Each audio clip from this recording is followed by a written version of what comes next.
ప్రజా సమస్యల తక్షణ పరిష్కారానికి కూటమి ప్రభుత్వం అధిక ప్రాధాన్యతనిస్తోందని మచిలీపట్నం ఎంపీ వల్లభనేని బాలశౌరి అన్నారు.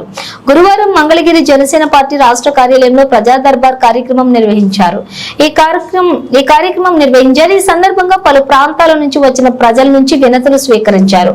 ప్రజా సమస్యల పరిష్కారం విషయంలో సంబంధిత శాఖల అధికారులు తక్షణమే పూర్తి స్థాయిలో పరిశీలించి ఆయా బాధితులకు తగు న్యాయం చేయాలన్నారు. ఈ సందర్భంగా పలువురు మహిళలు, ఇతర ప్రాంతాల ప్రజలు వినతి పత్రాలు తీసుకున్నారు.